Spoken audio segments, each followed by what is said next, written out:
नमस्कार प्रिय दर्शकों, स्वागत है एक बार फिर से आप सभी प्रिय दर्शकों का ज्ञान की बात यूट्यूब चैनल पे।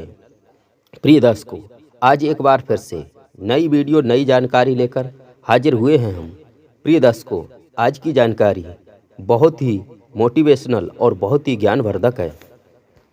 प्रिय दर्शकों, आज की वीडियो में जानेंगे कि हर मनुष्य का भाग्य और उसका जीवन, स्त्री का भाग्य और उसका जीवन चरित्र के बारे में। यह कहानी आपको बहुत सारी प्रेरणाएं देगी। प्रिय दर्शकों, इस कहानी को एक बार अवश्य पूरा सुनें।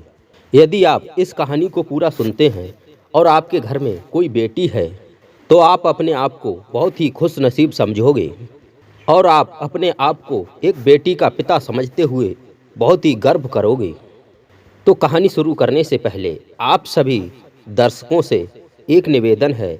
जो भी दर्शक भाई बहन हमसे प्रथम बार जुड़े हैं वह हमारे चैनल को सब्सक्राइब कर घंटी का निशान अवश्य दबाएं, एक प्यारा सा कमेंट करें जिससे हमारी आने वाली वीडियो की नोटिफिकेशन सर्वप्रथम आपके पास पहुंचे और आप उसका लाभ उठा सकें।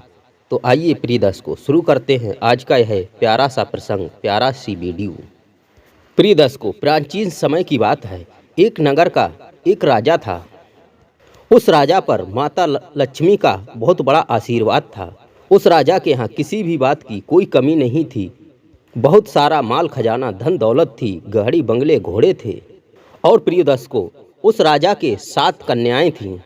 उस राजा की 7 पुत्रियां बहुत ही सुंदर और सुशील थीं और वह राजा की पुत्रियां अपने पिता की हर बात को माना करती थीं। प्रिय दर्शकों, एक समय की बात है। राजा की 7 पुत्रियां एक दिन भोजन करने के लिए बैठी थी। तभी उन सभी का पिता उनके पास आ जाता है और वह राजा अपनी सभी पुत्रियों से पूछता है कि हे पुत्रियों, तुम यह बताओ कि तुम जो भोजन खा रही हो यह भोजन किसके भाग्य का है। प्रिय दर्शकों, तभी राजा की सभी पुत्रियां एक एक करके कहती हैं कि हे पिताश्री, हम तो आपके ही भाग्य का खा रहे हैं। तब वह राजा दूसरी पुत्री से पूछता है। तब वह दूसरी पुत्री राजा की कहती है कि हे पिताजी, हम भी आपके ही भाग्य का खा रहे हैं। तब राजा तीसरी पुत्री से पूछता है तो वह भी बोल देती है कि हम तो आपके ही भाग्य का खा रहे हैं। प्रिय दर्शकों, इसी तरह से वह राजा अपनी 6 पुत्रियों से पूछ चुका होता है और सभी यही कहती हैं कि हम पिताजी आपके ही भाग्य का खा रहे हैं। लेकिन प्रिय दर्शकों, जब वह 7वीं पुत्री से पूछता है कि पुत्री, तुम किसके भाग्य का खा रही हो, तो प्रिय दर्शकों, वह राजा की 7वीं पुत्री बोल देती है कि हे पिताजी, हमें क्षमा कर दीजिए, मैं स्वयं अपने ही भाग्य का खा रही हूँ, क्योंकि यह भोजन मेरे भाग्य में लिखा है और मेरे ही भाग्य का है, इसलिए मैं इसे ग्रहण कर रही हूँ। अन्यथा यह भोजन यदि आपके भाग्य का होता तो आप ही इसे स्वयं ग्रहण करते, लेकिन यह तो मेरे भाग्य का है, इसलिए इस भोजन को मैं ग्रहण कर रही हूँ। प्रिय दर्शकों, राजा ने इतनी बात अपनी पुत्री की सुनी तो वह राजा मन ही मन बहुत ही चिंतित होने लगा और उसे बहुत ज़्यादा क्रोध भी आने लगा अपनी उस पुत्री पर। तब वह राजा सोचने लगा, मेरी पुत्री मेरे बस में नहीं है और मेरे भोजन को अपने भाग्य का बता रही है। और प्रिय दर्शकों, जब दूसरा दिन होता है तो राजा अपनी राज्यसभा में जाते हैं। तब राजा अपने भरे दरबार में यह घोषणा करवा देता है कि मेरी एक पुत्री है, हमें इस पुत्री के लिए एक रिश्ता ढूंढना है। प्रिय दर्शकों, उस राजा ने तब आदेश दिया कि कल सुबह जब नगर में सुबह हो तो पहली सुबह में यदि नगर में कोई भी पशु पक्षी जानवर या फिर कोई भी व्यक्ति, चाहे वह अपाहिज हो, चाहे वह अंधा हो, चाहे वह लंगड़ा हो, जो भी आपको दिखे आप उसे ही पकड़ कर लाओगे, क्योंकि मुझे अपनी पुत्री का विवाह करना है। प्रिय दर्शकों, इधर दूसरे दिन उन्हें उस नगर में एक मोर पक्षी दिख जाता है और वह राजा के सैनिक व मंत्री उस मोर को पकड़ करके राजा के पास ले आते हैं। राजा के पास उस मोर को ले जाने के बाद में वह राजा उस मोर को देखकर और अपनी उस पुत्री को बुला करके उसी ही समय उस मोर के साथ में अपनी पुत्री का विवाह कर देता है। प्रिय दर्शकों, उसके बाद में वह मोर और वह राजा की पुत्री दोनों उस नगर से जंगल की ओर चले जाते हैं और एक घने वन में राजा की वह पुत्री एक अपनी कुटिया बना करके वहीं पर रहने लगती है।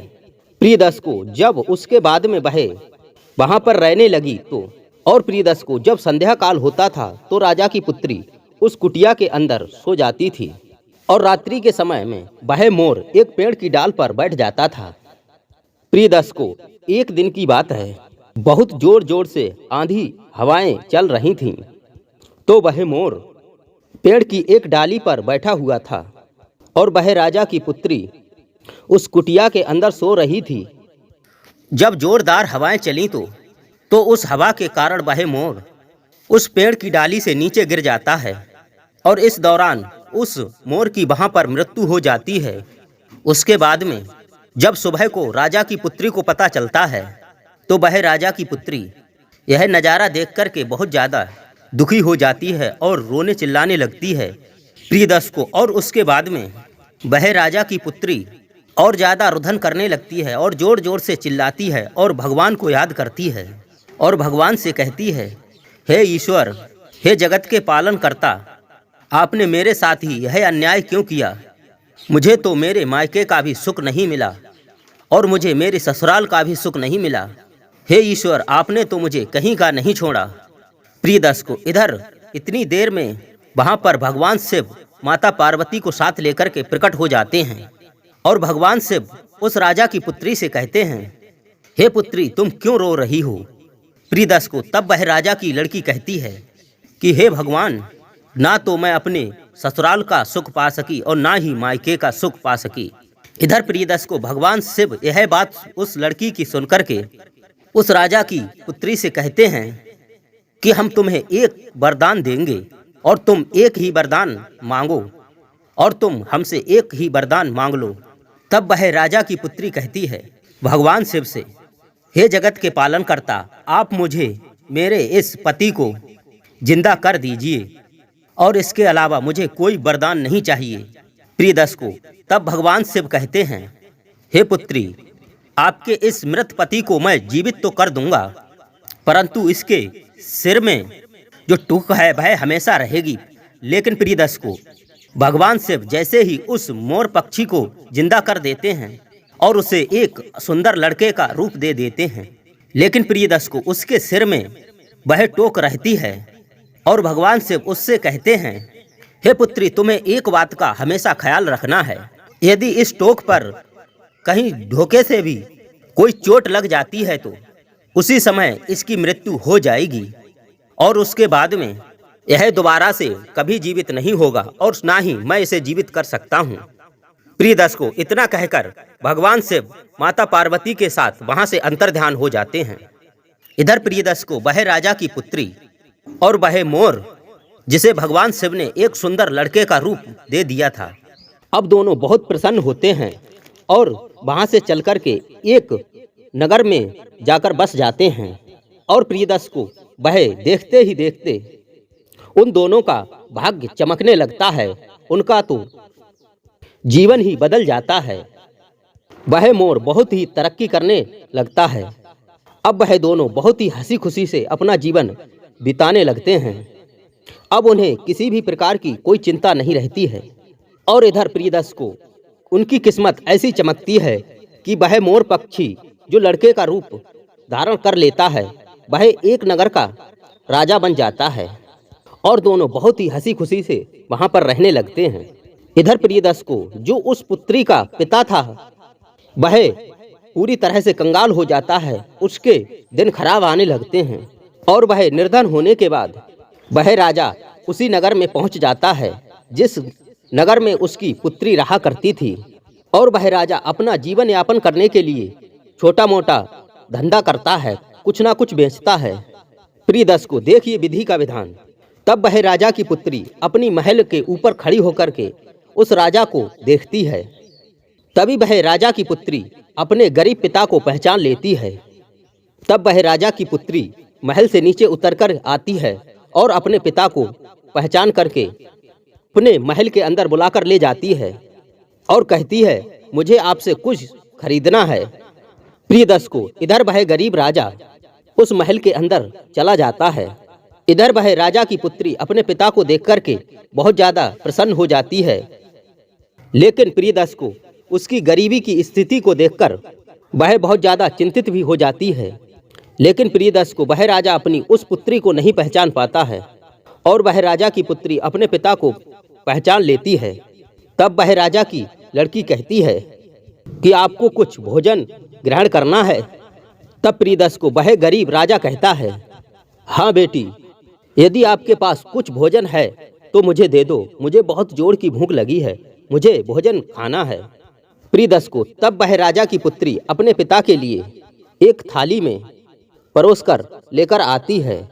तब वह अपने गरीब पिता राजा से कहती है, आइए आप बैठ कर के शांति से यहाँ पर भोजन ग्रहण कीजिए। इधर प्रियदर्श को वह राजा जब भोजन खा रहा होता है तो उसके पश्चात वह पुत्री अपने गरीब पिता से पूछती है और वह कहती है कि आप जो भोजन ग्रहण कर रहे हैं, यह भोजन आप किसके भाग्य का कर रहे हैं। प्रियदर्श को तब वह गरीब राजा कहता है, हे पुत्री, मैं यह भोजन अपने भाग्य का कर रहा हूँ, क्योंकि यह भोजन यदि मेरे भाग्य में नहीं होता तो मैं इसे अभी नहीं खाता होता, इसे कोई और ही खा रहा होता। इतने में वह पुत्री उस गरीब राजा से कहती है, आपने मुझे पहचाना नहीं। प्रियदर्श को तब वह गरीब राजा कहता है कि हे पुत्री, मैं तुम्हें नहीं पहचान पाया। प्रियदर्श को तब वह राजा की पुत्री कहती है, मैं आपकी वही पुत्री हूँ जिसे आपने एक मोर पक्षी के साथ विवाह कर दिया था और अपने राज्य की सीमा से बाहर निकलवा दिया था। प्रियदर्श को राजा वह इतनी बात सुनकर के बहुत ही अफसोस करने लगता है और अपनी उस पुत्री से हाथ जोड़ करके माफी मांगने लगता है और वह राजा कहता है, हे पुत्री, तुमने आज मेरी आंखों को खोल दिया और आज मुझे पता चला है व्यक्ति का सबसे बड़ा भाग्य होता है और जो भाग्य में होता है वही व्यक्ति को मिलता है। तो प्रियदर्श को इस कहानी से हमें यह शिक्षा प्राप्त होती है कि हमारे जीवन में हमें जो भी वस्तुएं प्राप्त होती हैं वह सब हमारे भाग्य में लिखी होती हैं। इसलिए प्रियदर्श को सबसे बड़ा भाग्य होता है। इस जिंदगी में जो भी वस्तु हमें प्राप्त होती है वह भाग्य से ही मिलती है।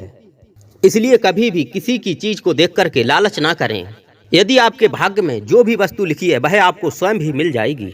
यदि आप किसी दूसरे की वस्तु को देख करके लालच करोगे तो वह आपको बिल्कुल भी नहीं मिलेगी। यदि आपको मिल भी जाए किसी तरह से तो आपके ऊपर कलंक लग जाएगा और जो भाग्य में लिखी है वह आपको स्वयं मिल जाएगी।